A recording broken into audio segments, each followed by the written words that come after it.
The morning sunlight poured through the wide diner windows, painting golden streaks across the worn-out booths, and the smell of freshly brewed coffee drifted through the air.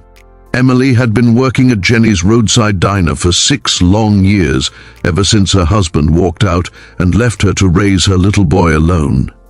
Every day felt the same: the early shift, fake smiles for rude customers, and counting every dollar tip just to make it through another week.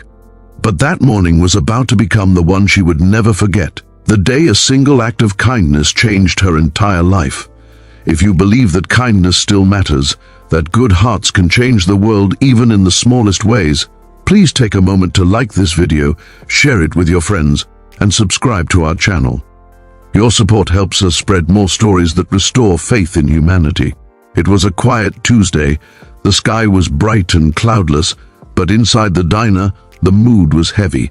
The breakfast rush had just ended, and Emily stood by the counter, wiping down tables with her tired hands. Her apron was stained, her hair pinned up neatly but with strands falling loose from exhaustion. She had barely slept. Her rent was overdue, her son's school fees were unpaid, and she'd spent the night wondering how to stretch $35 until payday. Just then the doorbell jingled. The sound was sharp and sudden. A man stepped in, tall, broad, with a thick beard streaked with grey and a heavy leather vest covered in biker patches. His arms were tattooed, his face rough and unreadable. Every head in the diner turned toward him, and for a second the chatter died down. The regulars whispered among themselves. Bikers didn't usually stop by this place unless something was wrong, but Emily didn't flinch. She offered the same tired smile she gave to everyone. "Morning, sir," she said softly, handing him a menu. He nodded without a word and took a seat in the corner booth as she poured his coffee. She couldn't help but notice his eyes. They were intense but sad, like someone who'd seen too much of life. He ordered eggs and bacon, and when his meal came, he ate in silence, staring out the window. There was something heavy in his presence, something that made Emily's chest tighten. When he was done, he reached into his vest for his wallet, then paused. He patted his pockets once, then again. His expression darkened. Finally, he looked up and sighed. "Looks like I forgot my wallet at the gas station." The diner went quiet again. A few customers smirked, assuming he was lying. Emily could almost hear the judgment in the air. She had seen it before. Truckers, drifters, bikers, all treated the same way. But something about the man's embarrassed eyes stopped her from asking questions. "It's okay," she said gently. "Don't worry about it." He frowned. "No, I'll come back and pay." But Emily shook her head. "It's just breakfast. I'll take care of it. Everyone forgets things sometimes." The man looked at her for a long moment, his eyes searching hers.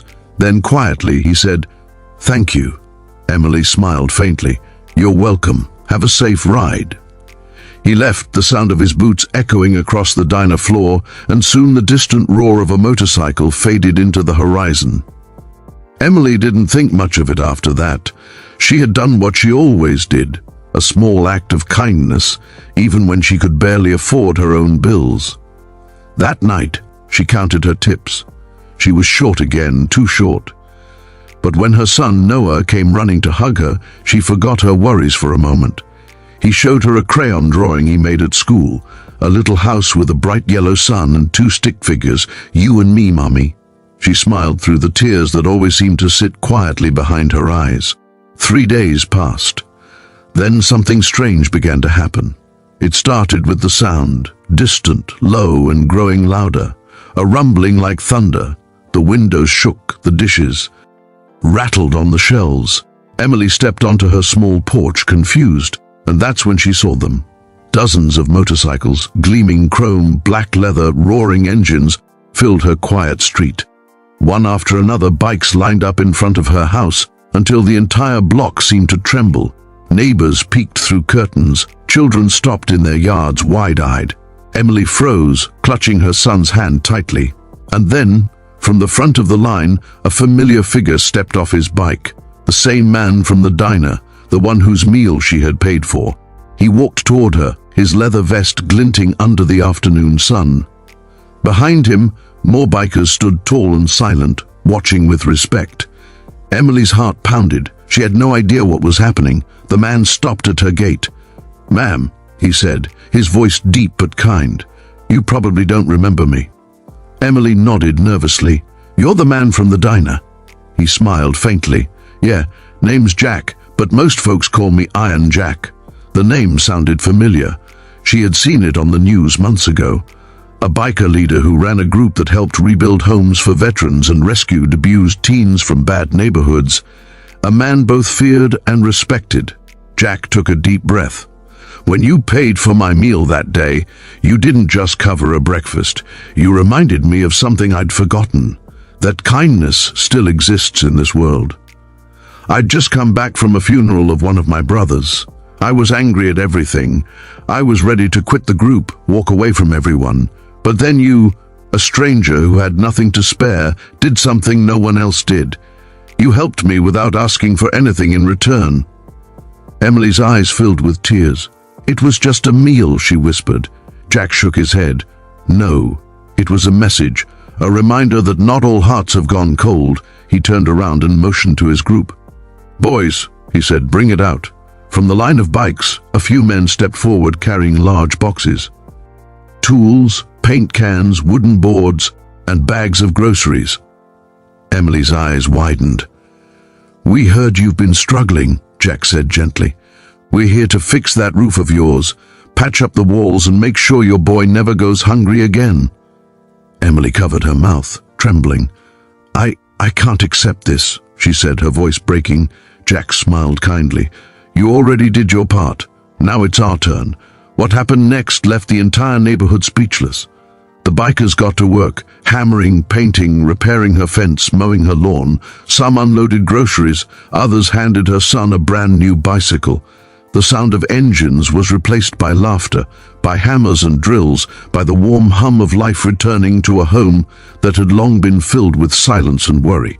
Emily stood in the doorway, tears streaming down her face as she watched strangers, men who looked rough on the outside but carried hearts of gold, giving her the kind of help she never thought she'd receive.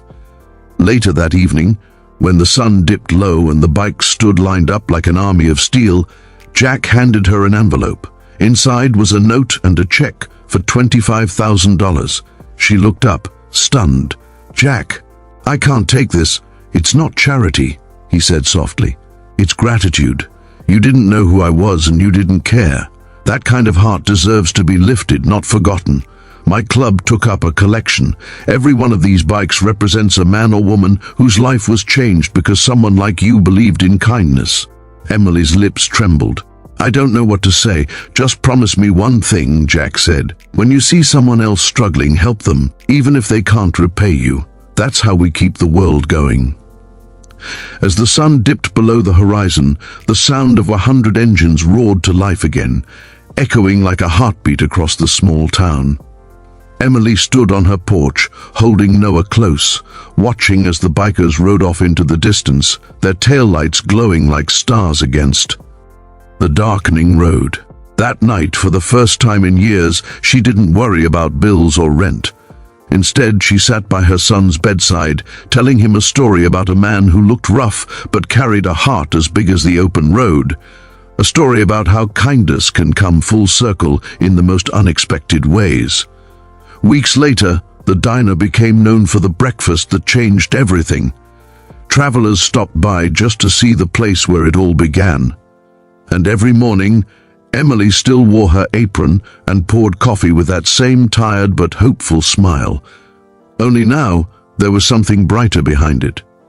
Hope, because in a world that often feels cold and uncaring, one small act of kindness had sparked a chain reaction that no one would ever forget. If this story touched your heart, please give it a thumbs up, share it with someone who believes in the power of goodness, and subscribe for more real-life stories that restore faith in humanity. Before you go, tell us in the comments, do you believe one small act of kindness can truly change a life? And remember, sometimes it's not the grand gestures but the quiet, selfless moments that echo forever.